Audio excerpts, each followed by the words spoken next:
세상을 알면 하이클래스가 된다. 일요일 저녁 세상을 읽어주는 고품격 강의 하이킥 클래스. 오늘은 정재훈 약사와 함께하겠습니다. 어서 오십시오. 네, 안녕하세요. 화면만 보고도 알아보시는 분들이 많아요. 유튜브에 역풍이다님께서 정재훈 약사님 편한 복장으로 오셨네요 라고 말씀 주셨고요. 매일 새벽에 건강한 아침 프로에서도 빠짐없이 듣고 있다고 또 인사 전해주셨습니다. 네, 감사합니다. 저는 이제 약사님 오신다는 얘기 듣고 야 이거부터 물어봐야 되겠다. 잘 됐다 싶었던 게 최근에 이제 제로 칼로리 음료에 들어간 아스파탐이라는 이제 단맛 내는 성분이 있지 않습니까? 네. 이게 바람 논란이 일었어요. 이거 좀 얘기해 주십시오. 네.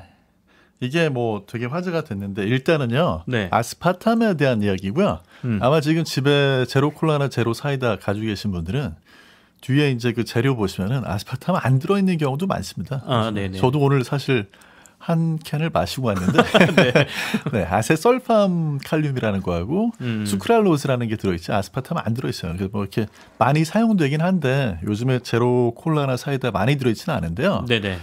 일단 이제 이게 가장 혼동을 주는 게 뭐냐면 요게 이제 세계보건기구 산하의 국제암연구소라는 곳에서 이런 발표를 할 거다라고 단독 보도가 나왔어요. 로이터 통신에서. 네네. 네, 그런데 이제 이 관련 단체 국제암연구소라는 곳에서는 어떤 게 더 위험하냐 덜 위험하냐 이렇게 자료를 내는 곳이 아니고요. 과학자들이 연구를 해보니까 어떤 게 발암 가능성에 대한 연구가 많이 돼 있냐 어떤 게 적게 돼 있냐 이런 걸 가지고 자료를 내는 곳이에요. 그러니까 일반 소비자들하고는 굉장히 다른 관점에서 바라보는 거죠. 연구자의 관점에서 보는 거네요. 네. 연구가 좀 많이 돼 있는 게 이거고 좀 덜 돼 있는 게 이거다 이렇게 발표하는 거지. 이게 아까 말씀하시는 바람의 가능성, 그러니까 암을 일으키는 게 아주 심각하다 아니다 이렇게 하는 건 아니다라는 말씀이시네요. 그래서 사실 그것 때문에 굉장히 논란이 많습니다. 그러니까 이제 이걸 기준을 모르니까 소비자 입장에서는 뉴스 들었을 때 굉장히 공포스럽죠. 그렇죠. 아니 암을 유발한다는데 바람이라는 게 암 유발한다는 거잖아요. 더군다나 사실은 아까 실제 제로라고 불려 있는 그 음료들에 안 들어 있는 것도 있다고 하셨는데 그래도 또 들어 있는 것들도 꽤 있거든요. 그리고 일부 막걸리에는 이 아스파탐으로 그 단맛을 내는 막걸리들도 있다고 하고 그래서 전반적으로 많이 쓰이는 인공 감미료다 이렇게들 많이 알고 계시기 때문에 불안감이 좀 있으실 텐데 그러면 뭡니까? 암을 일으킨다는 겁니까? 안 일으킨다는 겁니까? 이거 소비자가 굉장히 혼란스러운데요. 일단 그래서 몇 년 전에도 사실 이 똑같은 국제암연구소에서 내놓은 발암 가능성에 대한 이야기 때문에 화제가 됐던 게 있었죠. 바로 이제 붉은 고기, 적색육하고 그다음에 가공육에 대한 게 발표돼가지고 2019년이었던 것 같아요. 제 기억에. 그때 떠들썩했었거든요. 근데 지금 아마 다 드시고 계실 거예요. 네. 그래서 이런 문제에서 제일 중요한 건 그렇다면 얼만큼을 먹어야지 문제가 되느냐 하는 게 사실 더 중요합니다. 관련 자료도 있습니다. 아 그래요? 아스파탐을 그러니까 얼만큼 먹으면 좀 위험하다 이런 자료가 있습니까? 네. 그러니까 이제 이 세계보건기구가 사실 굉장히 조직이 거대하잖아요. 그러다 보니까 이제 또 그 자료는 국제식품첨가물 전문가위원회라는 게 또 따로 있어요. 그러니까 세계보건기구 산하에 국제식품첨가물 전문위원회라는 데가 있는데 여기에서 나온 자료인가요? 그렇습니다. 그러니까 사실 세계보건기구가 이 문제는 조금 너무 방대한 그러니까 기구가 너무 많다 보니까 좀 정리 좀 해야 될 것 같아요. 근데 이제 이쪽에서 내놓은 자료를 보면은 체중이 60kg인 성인은 하루에 제로 탄산음료 아스파탐 들어있을 때 12캔에서 36캔을 매일 마셔야 돼요. 매일 마셔야? 그래야 좀 위험한 수준입니다. 그렇다고 치면 하루에 한두 캔 정도 먹는 거는 큰 영향은 없다. 이렇게 저희가 또 해석할 수 있다라는 얘기네요. 그렇죠. 왜냐하면 이번에 이제 관련해가지고 아스파탐이 조금 암 유발하고 관련돼 있는 게 아니냐, 약간의 가능성이 있는 게 아니냐 이런 연구 결과가 사실은 동물 실험 연구 결과만 조금 나와 있는 게 있고 사람을 대상으로 한 거는 인과관계를 알 수 있는 게 아니어가지고 되게 애매합니다. 그래서 이게 근데 사람을 대상으로 하기가 애매한 실험이지 않습니까? 그러니까 아스파탐의 영향을 저희가 보려고 하면 그래도 어쨌든 간 지금 이렇게 이슈가 돼버렸기 때문에 한동안 논란이 좀 지속될 것 같은데요. 네, 일단은 이게 정말로 이번 달 14일에 발표가 될지 하는 건 지켜봐야 되겠지만 네. 한동안 논란이 될 거고 이렇게 되면 사실은 식품업계에서는 아스파탐을 사용하기가 굉장히 또 곤란해지죠. 네, 당연히 이제 제품 중에서는 우리는 아스파탐 안 썼다.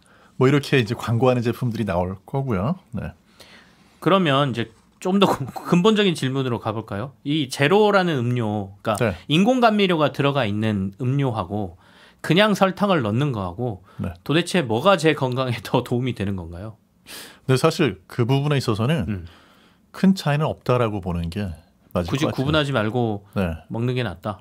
그러니까 이제 그 아스파탐을 비롯한 설탕을 대체하는 대체 감미료를 쓰면 네. 우리가 이제 기대하는 건 그런 거잖아요.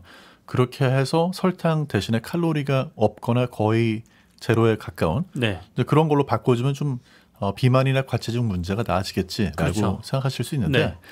거기에 대한 관련된 어떤 근거라고 볼 수 있는 연구가 많잖아요. 그러니까 생각보다 우리가 어떠냐면 이제 제로 콜라로 마셨으니까 네. 피자 한 조각 더 먹어도 되겠지 이런 식이거든요. 네. 네. 그러다 보니 원하는 그런 기대하는 건강상의 유익을 네. 얻기는 좀 어렵고 그렇다고 해서 특별히 또 이번에 문제가 된 것처럼 어떤 대체 감미료가 이렇게 해롭지도 않은 걸로 정리가 되고 있습니다. 네. 도리어 심리적인 효과가 더 크다라는 말씀으로 이해도 되는데 네. 근데 제로 음료 먹으면 맛이 좀 다르다고 저도 개인적으로 생각하거든요. 그래서 맛이 별로 없다라고 하시는 분들도 많고 네. 그래서 실제로 설탕 들어간 음료하고 이 인공 감미료가 들어간 음료하고 맛이 다른 건가요? 아니면 동일한데 그냥 느낌상 제가 그러는 건가요? 맛이 다릅니다. 맛이 다르고 어떤 분들은 유전적으로 네. 이 제로 음료에 들어있는 대체 감미료가 쓴맛처럼 느껴지는 분들도 있어요. 아, 쓴맛으로 느끼는 분들도 계세요? 네, 실제로 이게 쓴맛 수용체에 가서 작용하게 되면 쓴맛으로 느끼는 분들이 있고 어떤 네. 게 다르냐면요. 설탕이 주는 그 단맛이 이렇게 지속이 되는 시간하고 네. 이런 대체 감미료들이 지속되는 시간이 좀 달라가지고 어떤 분들은 단맛이 너무 길게 남는다고 싫어하는 분들도 있을 수 있습니다. 사람마다 좀 다르다고 하시네요. 네. 자, 어쨌든 인공 감미료 아스파탐과 관련된 논란이 좀 있습니다. 근데 지금 우리 약사님께서 말씀하시는 걸로 봐서는 일단 발표는 돼봐야 알겠지만 이전의 자료로 보면 성인 60kg 정도의 몸무게를 가진 사람이 하루에 12캔에서 36캔 정도를 매일 마셔야 바람과 관련된 연관성이 좀 있을 것으로 보인다는 자료가 있다라고 참고할 만한 자료를 말씀해 주셨습니다. 자, 이제 아스파탐 얘기 말고 네. 저희가 또 이제 건강 많이 챙기시는 분들이 영양제 많이 먹지 않습니까? 막 그렇죠. 아침부터 저녁까지 몇 알 이렇게 드시는 분들 많은데 이것도 과도하게 섭취하면 몸에 도리 안 좋다라고 말씀하신 분들이 있는데 과도한 섭취는 몸에 안 좋은 건가요? 네, 정확히 맞습니다. 그러니까 이게 사실 아까 아스파탐 문제하고 똑같은 것 같아요. 네네. 이제 우리가 사람이 생각하기에는 좋은 거하고 나쁜 거 두 가지만 있지 양에 대한 거가 이해가 잘 안 가거든요. 네네. 영양제에 들어있는 그런 각종 영양 성분, 뭐 미네랄, 비타민 이런 것들도 어느 정도까지는 몸에 유익한 게 맞는데 네. 지나치면 당연히 해가 됩니다. 뭐 예를 들어 가지고 비타민 A, 비타민 D, 뭐 칼슘 이런 우리가 일반적인 영양제에 들어있는 미네랄이나 네. 비타민들도 과하면 당연히 해롭습니다. 방금 전에 말씀하신 그런 비타민 A부터 좀 얘기를 들어보죠. 비타민 A는 우리 몸의 필수적인 비타민인가요? 그리고 과하면 어떤 문제가 생기는 거죠? 일단 필수적인 건 맞고요. 비타민 네. A 모자라면 야맹증부터 시작해가지고 면역 체계에도 굉장히 악영향을 끼칠 수 있고 또 이제 태아한테도 성장하고 발달하는데 비타민 A가 꼭 필요하거든요. 네네. 근데 비타민 A가 과하면 예를 들어가지고 임신을 한 그런 경우에 이제 태아한테 오히려 해로운 영향을 끼칠 수가 있어요. 아까 태아한테 도움이 된다 그랬으니까 일부러 비타민 A를 좀 챙겨 드시는 분들이 있을 텐데 이게 너무 과하면 도리어 태아한테도 안 좋다는 말씀이시네요. 그렇죠. 이제 이게 없어도 안 되지만 과다하게 섭취하게 되면 사산이나 기형아 출산 위험까지 있습니다. 아이고야, 사산과 네. 기형아 출산 위험까지 있다고요? 맞아요. 그래서 이제 보통 우리가 약국에서 비타민 A가 들어있는 영양제 네. 같은 경우에는 거기에 임신부 같은 경우에는 비타민 A 섭취량이 5,000 국제단위 미만으로 이제 한다라는 문구가 써 있어요. 그럼 이 경고도 약사님들이 해주세요? 임산부들에게? 그렇죠. 이게 이제 5,000으로 되어 있는 건 실제로 위험한 거는 10,000 단위를 넘어갔을 때가 위험하거든요. 그런데 이제 5,000 정도를 약으로 섭취하고 나머지 5,000은 식품에서도 섭취할 수 있다라고 생각하기 때문에 절반으로 잡아놓은 겁니다. 그럼 일반 소비자들도 사실은 이런 경각심이 좀 있어야 되지 않습니까? 네. 저희가 좀 체크해야 될 부분들이 있나요? 그럼 약 뒤에 이런 것들을 꼭 살펴야 된다. 하루에 몇 알 이상 먹으면 안 된다. 이런 게 있습니까? 네, 보통 그게 적혀 있고요. 네네. 비타민 A 같은 경우에 또 한 가지는 어떤 게 있냐면 흡연자의 경우에 네. 이제 고용량으로 비타민 A를 섭취하게 되면 오히려 폐암 위험이 좀 증가한다는 연구 결과가 있어가지고 그래서 우리나라는 사실 워낙 또 흡연자가 많은 편이잖아요. 그래서 비타민 A 관련해서 종합 뭐 영양제 같은 거에 비타민 A가 함량이 한 3,000 단위 넘지를 않아요. 그러니까 좀 이렇게 저함량으로 들어있는데 네네. 어떤 경우에 좀 조심하셔야 되냐면 요새 이제 직구로도 많이 해외에서 인터넷으로 이제 구매해서 가지고 오시는 경우가 있잖아요. 네네. 근데 그런 경우에는 굉장히 고단위로 들어있는 뭐 그 제품의 한 알에 거의 10,000 단위가 넘게 들어있는 경우도 있으니까 그리고 영어로 써 있잖아요. 그래서 결정적이네요. 네. 네.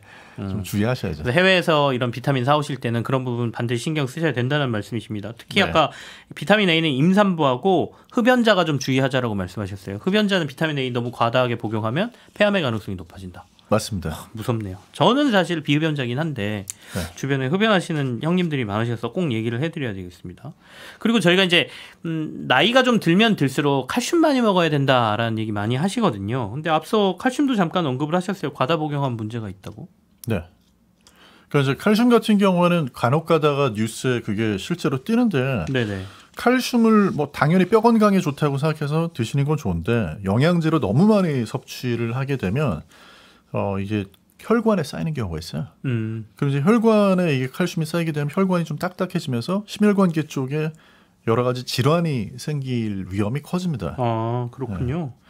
그래서 칼슘 같은 경우에도 영양제로 섭취를 해야 되는 분들이 있지만 그런 네. 경우에는 양을 조절을 좀 잘 해주셔야 돼요. 성인의 칼슘 권장 섭취량이 그러면 어느 정도인가요? 보통 이제 작게 잡으면 700에서 800 정도고요. 하루에? 네. 뭐 1000에서 한 1200까지도 섭취하게 되는 경우가 있는데 우리나라는 이제 한 뭐 700에서 800mg 정도로 돼 있거든요. 이 정도를 섭취하면 좋은데 사실 우리 국민이 다른 영양소는 다 잘 섭취하고 있는데 네. 칼슘 섭취량은 살짝 좀 부족한 경우가 많습니다. 아, 그래요? 네. 그러면 칼슘이 부족하면 어떤 문제가 생겨요?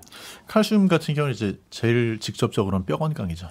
그래서 칼슘 섭취가 충분하다고 해서 골다공증 위험이 반드시 없어지진 않는데 네네. 아무튼 이제 뼈 건강이 중요하고 특히 이제 성장기의 청소년 같은 경우에는 칼슘 섭취가 모자라면 그로 인해 가지고 성장하는데도 좀 영향이 있을 수가 있겠죠. 특히 이제 유제품에 칼슘이 많이 들어있기 때문에 하루에 우유를 한두 잔 정도라도 드시는 분들은 이 칼슘 섭취량이 전반적으로 충분할 수 있을 가능성이 높은데 네네. 그렇지 않은 경우에는 칼슘하고 비타민 D를 알약으로 보충을 해줘야 될 때도 있죠. 네. 저희가 이제 칼슘 얘기했고요. 그 전에 저희가 비타민 A 얘기했고요. 그 외에 영양제로서 저희가 보충하는 것 중에 과다한 경우 문제가 될 수 있거나 너무 부족한 문제가 될 수 있는 거 다른 게 또 뭐가 있을까요? 일단 마그네슘 같은 경우에도 이제 마그네슘 우리가 부족하면은 뭐 쥐가 난다 이렇게 많이들 알고 계시잖아요. 사실 이제 마그네슘도 채소나 과일 충분히 드시면은 거기에서 섭취를 많이 하게 되긴 한데 경우에 따라서 이게 모자라게 된 불면증이라든지 아니면 아까 말씀드렸던 근육 경련 같은 게 나타나는 분들도 있긴 있거든요. 근데 마그네슘도 지나치게 섭취하면 네. 배가 아프고 이제 뭐 복통, 설사 이런 걸 유발할 수 있습니다. 그래서 섭취를 좀 조절하셔야 되고 특히 이제 신장 기능 떨어진 이런 분들은 네. 미네랄 섭취를 의사나 약사하고 상의하지 않고 본인이 너무 많이 섭취했을 때는 신장에 부담을 줄 수 있으니까 이제 그런 부분도 좀 조심하셔야죠. 참 어렵습니다. 이렇게 보면 영양제도 함부로 먹으면 안 되겠다 싶기도 하고 또 아까 부족하면 안 된다 그러니까 챙겨 먹어야 되겠다 싶기도 하고 판단이 쉽지가 않은데 일반적으로 비타민 같은 경우에는 수용성 비타민은 그냥 뭐 마음껏 먹어도 다 알아서 빠져나간다 이렇게 말씀하신 분들도 계시던데요. 네, 근데 반드시 다 그렇진 않아요. 그러니까 이제 제일 대표적으로 비타민 C 같은 경우에는 네. 아무리 많이 먹어도 괜찮다고 어떤 분도 하루 막 1g짜리를 10알씩 드시는 분들 있거든요. 네.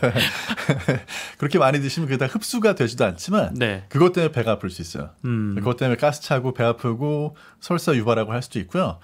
또 경우에 따라서는 그로 인해 가지고 이제 요로 결석 같은 위험이 좀 증가하는 경우도 있거든요. 그래서 비타민 C도 너무 과잉 섭취하시는 거 피하시는 게 좋고 또 요즘에 이제 비타민 B 복합제 고함량으로 된 거 뭐 피로 회복에 좋다고 많이들 찾으시는데 이것도 사람에 따라서는 여드름이 좀 악화되는 경우가 있습니다.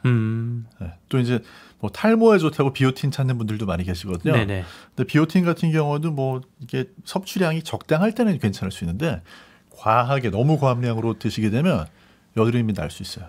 실제로. 근데 이제 원인도 모르고 이렇게 피부가 갑자기 트러블이 나나 이렇게 생각할 수 있겠네요. 네. 오늘의 결론은 뭐든지 과하면 안 된다가 결론인 것 같습니다. 그렇죠. 그리고 실제로 이제 그런 이상한 게 느껴질 때는 계속 먹으면 없어질 거라고 생각하지 마시고 그때는 의사 약사하고 상의를 해보시는 게 상담 받아보시는 게 좋습니다. 알겠습니다. 지금까지 정재훈 약사와 함께했습니다. 감사합니다. 감사합니다.